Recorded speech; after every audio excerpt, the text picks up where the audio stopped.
कुछ सोच रहे हो क्या जग्गू? हमने अपने मैच के बारे में कहीं से कुछ सुना था, तब से वही मैं सोच रहा हूँ कि क्या सच में ऐसा था। मतलब समझ में नहीं आया कि तुम कहना क्या चाहते हो। सरदार, हमारे क्राउन जूल के मैच के बारे में अब लोगों ने उल्टा सीधा बोलना शुरू कर दिया है। जग्गू, वो तो लोग बोलेंगे ही बोलेंगे, क्योंकि उन सब के चहेते रोमना को जो हमने धूल चटाई है, अब लोगों की थोड़ी बहुत तो सुननी ही पड़ेगी। अरे ये बात नहीं है, मैं तो मैच की क्वालिटी के बारे में बात कर रहा था, क्योंकि सभी लोगों का कहना ये है कि हमने मैच में जान ही नहीं लगाया, बस खाना पूरी की। अब तो लोगों ने यहाँ तक कहना शुरू कर दिया है कि अगर ऐसे ही मैच करवाना था तो फिर पीएलई में करवाने की जरूरत क्या थी, वहीं स्मैकडाउन पे ही निपटा देते या किसी लाइव इवेंट में करवा देते। वो तो सरदार शुक्र मनाओ कि हमने मैच में थोड़ी बहुत जान फूंक दी, जिससे थोड़ी बहुत इज्जत बच गई। हाँ यार जग्गू, तुम्हारी बात तो अपनी जगह बिल्कुल सही है, लेकिन जग्गू ये भी सच है कि मैच हमारी टीम से हो रहा था ना, और तुम्हें तो मालूम ही है कि पूरे डब्ल्यूडब्ल्यूई में हमारा कितना खौफ और दबदबा है। हमें सामने खड़ा देखकर अच्छे अच्छों के पैर डगमगाने लगते हैं, तो फिर ये रोमना, जिम्मी और जे किस खेत के बैगन। और सरदार, मैंने तो ये भी सुना है कि जिम्मी ऊसो और सैमी जैन दोनों में ठन चुकी है, और ना ही रोमना और जे ऊसो का तालमेल बैठ पा रहा है। भाई, तुम इनकी चालबाजी नहीं समझ रहे हो, ये सब सिर्फ हमें बेवकूफ बनाने के लिए किया जा रहा है। मैं पूरे यकीन के साथ कह सकता हूँ कि ये ससुरी वाले सर्वाइवर सीरीज से पहले एक हो जाएंगे। इसका मतलब कि अंदर अंदर इनकी तैयारी चल रही है। अरे यार जे उसो, तुम इसे समझा क्यों नहीं रहे हो? अरे जब एक बार बोल दिया कि भाई जो भी हुआ सब गलती से हो गया, जानबूझ के हमने कुछ नहीं किया, ये ससुरी वाला तभी से हमारे पीछे पड़ा हुआ है। ये नहीं देख रहा है कि सामने इतना खतरनाक दुश्मन है जिससे लड़ने के लिए हम सबको एक साथ कंधे से कंधा मिला के खड़ा होना बहुत जरूरी है। मान जा भाई जिम्मी, मान जा, बेचारा इतना हाथ पैर जोड़ रहा है फिर भी तू इसके पीछे पड़ा हुआ है।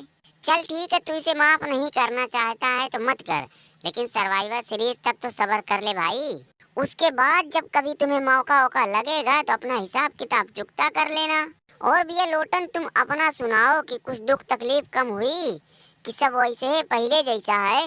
रोमन रेंज, ये हमारी दी हुई चोट है, इतनी आसानी से इसका दर्द तो जाने वाला नहीं।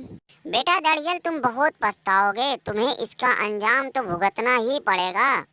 अरे मैं तुम्हारी वो हालत कर दूंगा कि तुम साला हमेशा पछताओगे कि तुमने वाइपर की पोस्ट पे पैर रखा ही क्यों। ऐसी गलती तो करना भी मत। इस बार तो ठेला पे लद के गए, लेकिन अगली बार सीधा एम्बुलेंस से जाना पड़ेगा। बर्गर चाचा, तुम्हारे लिए एक खुशखबरी है कि अब हमारा और तुम्हारा मैच कभी नहीं होगा, क्योंकि हमने सीधा डब्ल्यूडब्ल्यू वालों को मना कर दिया है।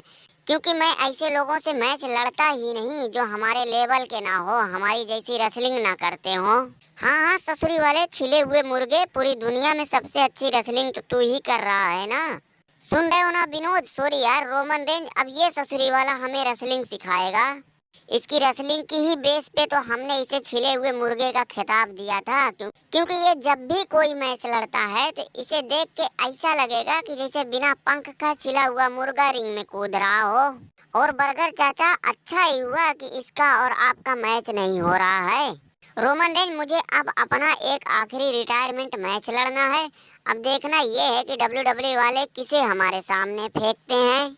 जान सीना, अब तो तुम्हारा भी रिटायरमेंट टूर चालू होने वाला है, तो कुछ सोचे वोचे हो कि किस किस से मैच लड़ना है?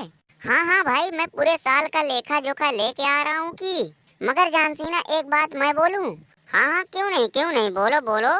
मैं चाहता हूँ कि रेसलमेनिया 41 में तुम्हारा और खूंटा का अनडिस्प्यूटेड चैंपियनशिप के लिए मैच हो जाए, और तुम वहाँ खुटवा को हरा के 17 टाइम वर्ल्ड चैंपियन भी बन जाओ। उसके बाद ये खूंटा वहीं तुम्हारे ऊपर टर्न कर जाए, फिर उसके बाद जो बवाल मचेगा ना, वो देखने लायक होगा। अरे भाई सेमस, ये कैसे हो गया? ये तो बड़े ही ताज्जुब की बात है कि तुम्हें डब्ल्यूडब्ल्यू वालों ने वर्ल्ड चैंपियनशिप की लाइन में लगा दिया। ये कहाँ से चैंपियनशिप की लाइन में आ गए? अभी तो मंडे नाइट रा पे नंबर 1 कंटेंडर का फाइटल 4 वे मैच होने वाला है, जिसमें सेमस के जीतने का कोई चांस ही नहीं। ये भाई साहब सिर्फ जगह भरने के लिए उस मैच में है। देखा जाए तो वर्ल्ड हैवीवेट चैंपियनशिप का अगर कोई सबसे बड़ा दावेदार है तो वो सिर्फ मैं हूँ, मैं। और मुझे पूरा यकीन है कि ये मैच मैं ही जीतूंगा। क्यों भाई मोबिल गिरीश, हम क्यों नहीं? वो इसलिए कि बीच मैच में ही वो भैंसा ब्रॉन्सन रीड तुम्हें टांग लेगा। मेरे हिसाब से तुम तीनों में से कोई नहीं जीतेगा। मुझे तो सबसे ज्यादा चांस इस ससुरी वाले टमटमोआ का लग रहा है। क्या दरोगा तुम भी ना यार। अरे एक बार गोबर में तीर लग गया तो लग गया, बार बार ऐसा थोड़ी ना होगा। कितना भी मेहनत कर लो कोई फायदा नहीं होगा। देख लिया हूँ क्राउन जूल में तुम्हारी भी औकात देख लिया हूँ। साले टमटमो, अगर तू हमारे सामने पड़ गया ना तो ऐसा मारूंगा कि तू लिम मोर्गन का बर्तन धुलने लायक भी नहीं रहेगा।